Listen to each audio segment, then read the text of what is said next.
Okay, well, welcome back. This is the speaker project part two. Really, it should be part three, but I didn't film a lot of the construction of the box. But I'm going to cut in some of that stuff here.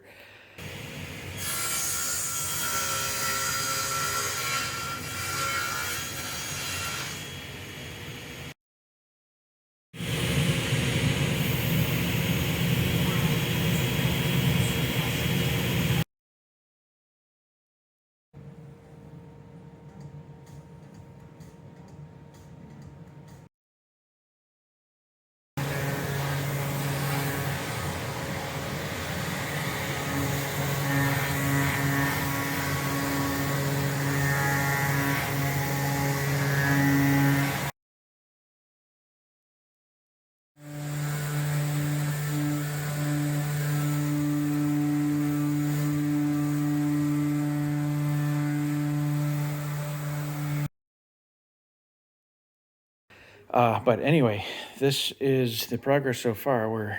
We got the boxes assembled, the sides, and the buttresses, the bracing inside, and the back panels. We're using this birch, 13-ply Russian Baltic birch. Unfortunately, it comes from Russia. Not a great time to get Baltic birch, especially price-wise.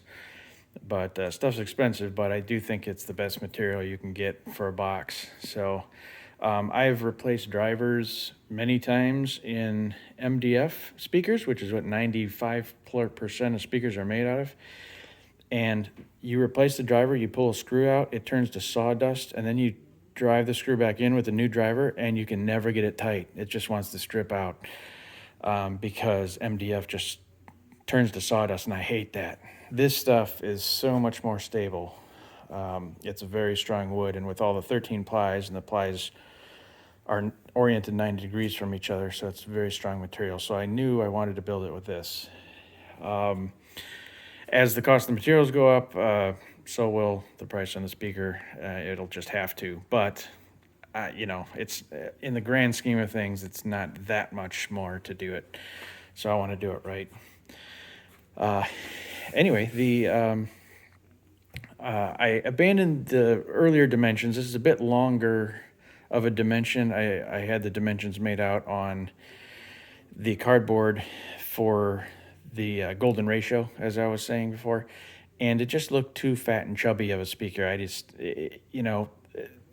Coming from retail and selling hi-fi speakers for years and years and years, we're going on 2 decades here.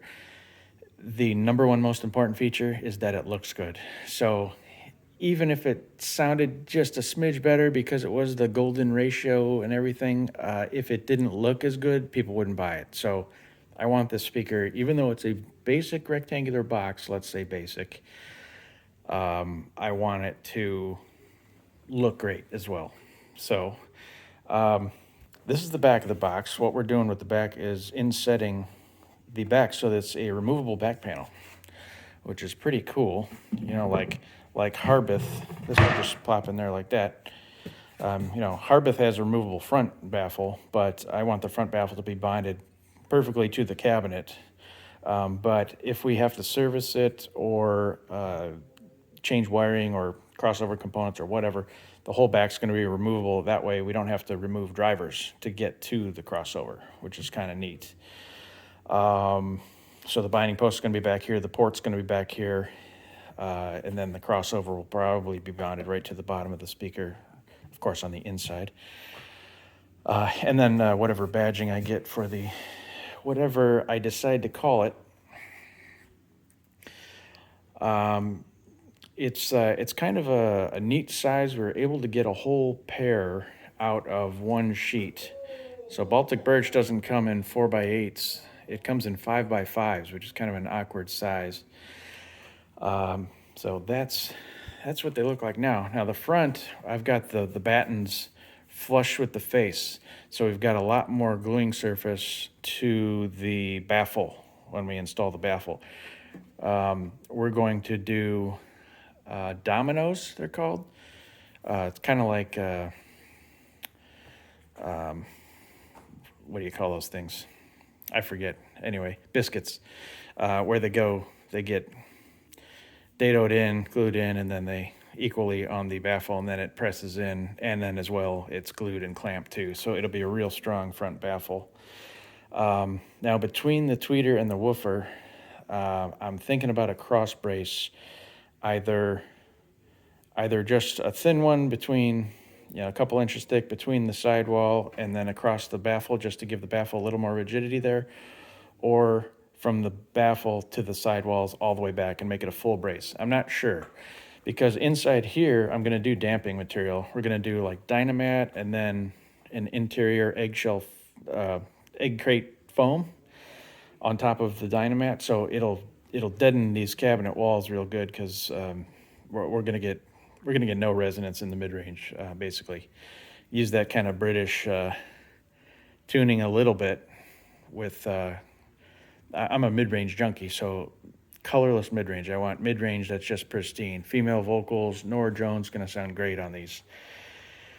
And then if there is any cabinet wall resonance, we'll get it down in frequency so far that you won't even notice it. Or we could just eliminate it almost completely and brace the heck out of it, which that's the second option.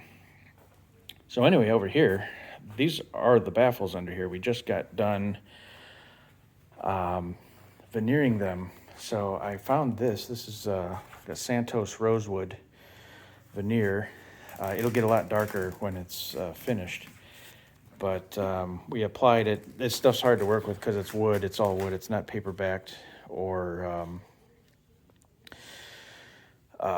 they do wood backed. So there's no other layer. So the stuff splits pretty easily. So we just have to be very careful with it.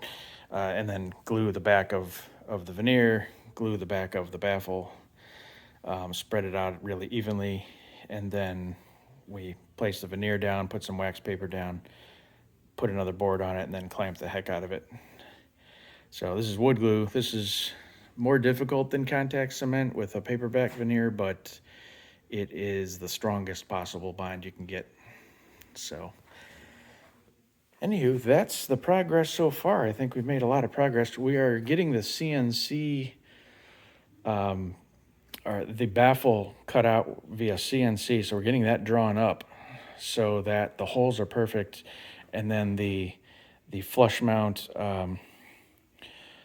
inset will be perfect depth, and then also the screw holes will be spaced perfectly.